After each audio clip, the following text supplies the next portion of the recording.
بسم اللہ الرحمن الرحیم۔ السلام علیکم ناظرین، میں ہوں جاوید چودھری۔ خواصات حضرت عمر بن عبدالعزیز بنو امیہ کے خلیفہ تھے، لیکن یہ اپنی ایمانداری، سادگی، انصاف پسندی اور اپنی ریفارمز کے باعث تاریخ میں 5ویں خلیفہ راشد کہلائے۔ حضرت عمر بن عبدالعزیز شہزادے تھے، شہزادوں کی طرح ان کی پرورش ہوئی۔ والد مصر کے گورنر تھے، والدہ حضرت عمر فاروق رضی اللہ تعالیٰ عنہ کے خاندان سے تھی۔ آپ کے پرفیومز اور عطر دو اونٹوں پر لاد کر لائے اور لے جائے جاتے تھے۔ حالت یہ تھی کہ آپ جوانی میں جو کپڑا ایک بار پہن لیتے تھے وہ دوبارہ نہیں پہنتے تھے۔ آپ کی اہلیہ خلیفہ عبد الملک کی سکی بیٹی تھی، لیکن جب سن 717 میں خلیفہ بنے تو سوچا، اے عمر، تم اب فیصلہ کرو، تم نے دنیا درست کرنی ہے یا آخرت؟ تم نے 10-20 سال کی زندگی گزارنی ہے یا پھر تاریخ میں زندہ رہنا ہے؟ سوچا تو فیصلہ آخرت اور تاریخ کے حق میں نکلا، لہذا آپ نے پورے خاندان کی جائیدادیں، زمینیں، جاگیریں اور کاروبار ضبط کر لیے، اور خاندان کے تمام محلات، تمام زیور، مال و دولت اور گھوڑے اونٹ بیت المال میں جمع کر لیے۔ آپ نے اپنے گھرانے کے لیے روزانہ 2 درہم تنخواہ طے کی اور آخری وقت تک پورے خاندان کے ساتھ اسی تنخواہ میں گزارا کرتے رہے۔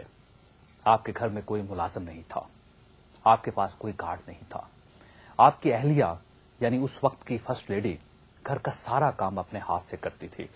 گھر میں صرف ایک وقت 1 سالن پکتا تھا اور پورا گھرانہ یہ سالن کھاتا تھا۔ غرض حضرت عمر بن عبدالعزیز کی ذات میں ایسی بے شمار خوبیاں تھیں کہ میں آپ کو گھنٹوں سناتا رہوں تو آپ چپ چاپ سنتے رہیں گے، لیکن میں آپ کو حضرت عمر بن عبدالعزیز کی ٹیکس ریفارمز کے بارے میں ایک نیا پہلو بتانا چاہتا ہوں۔ حضرت عمر بن عبدالعزیز سے پہلے حکومت نے شہریوں پر بڑے ظالمانہ ٹیکس لگا رکھے تھے۔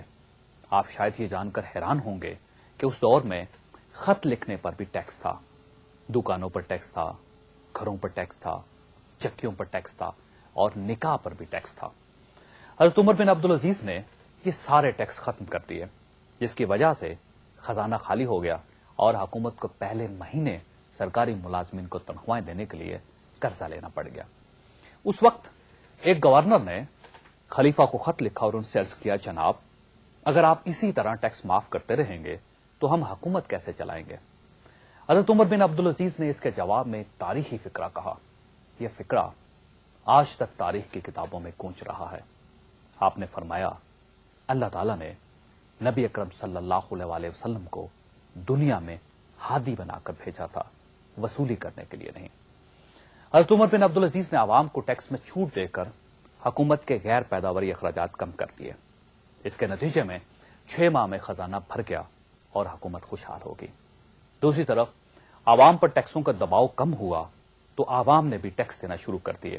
یوں ٹیکس کلیکشن میں 10 گنا اضافہ ہو گیا۔ حضرت عمر بن عبدالعزیز کی اس ریفارم کو یورپ نے بعد ازاں عمر ٹیکنیک کا نام دیا تھا۔